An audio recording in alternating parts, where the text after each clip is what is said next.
All force విద్యా సంస్థల chairman Shri వుట్కూరి Narender Reddy ఉమ్మడి కరీంనగర్ మెదక్ నిజామాబాద్ నియోజకవర్గ కాంగ్రెస్ పార్టీ ఎమ్మెల్సీ అభ్యర్థికి బ్యాలెట్ లో 2వ నెంబర్ పై మొదటి ప్రాధాన్యత ఓటు వేయండి, అత్యధిక మెజారిటీతో గెలిపించండి. మనతో పాటు మంత్రి కోమటిరెడ్డి వెంకటరెడ్డి ఉన్నారు. పూర్తిగా ఇక్కడ పర్యవేక్షిస్తున్నారు.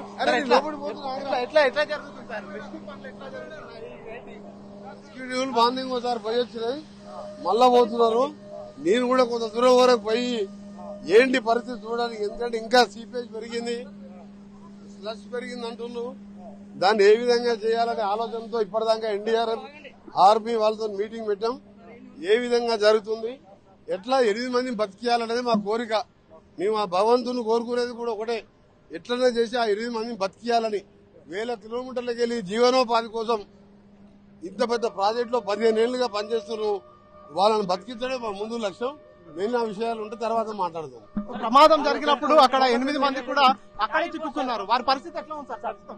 ఆ పరిస్థితి గురించే మేమంతా ఎంక్వైరీ చేస్తున్నాం. పరిస్థితి తెలిస్తే మీకు సార్ ఇంకా ఎంత టైం పట్టొచ్చు సార్? అంటే మామూలుగా ఏం చెప్పలేము. మళ్ళీ టీం పోతున్నాం, ఎక్స్పర్ట్స్ వచ్చిండ్రు. మంత్రి కోమటిరెడ్డి వెంకటరెడ్డి సైతం రావడం జరిగింది. పూర్తిగా ఇక్కడ జరుగుతున్నటువంటి రెస్క్యూ పనులను అధికారులతో చర్చించడం జరిగింది. ఆ తర్వాత టన్నెల్ లోపలికి కూడా వెళ్లే ప్రయత్నం చేస్తున్నటువంటి పరిస్థితి. పూర్తిగా చిక్కుకుపోయినటువంటి 8 మందిని సురక్షితంగా బయటకు తీసుకురావడం మా లక్ష్యం. 1000 కిలోమీటర్ల నుంచి కూడా జీవనోపాధి కోసం వచ్చినటువంటి ఆ 8 మందిని సురక్షితంగా బయటికి తీసుకురావాలని కూడా నిరంతరం శ్రమిస్తున్నాం. ఖచ్చితంగా కూడా సహాయక చర్యలు కొనసాగుతాయంటూ కూడా మంత్రి కోమటిరెడ్డి వెంకటరెడ్డి చెప్పుకొస్తున్నటువంటి పరిస్థితి. నర్సింగ్రెడ్డితో మణికంఠ, ఆర్టీవీ, SLBC టన్నెల్ నుంచి. మరిన్ని వీడియోస్ కోసం ఛానల్ ని సబ్స్క్రైబ్ చేయండి. లేటెస్ట్ అప్డేట్స్ కోసం వాట్సాప్ ఛానల్ ని ఫాలో అవ్వండి. ఆ లింక్ డిస్క్రిప్షన్ లో ఉంది.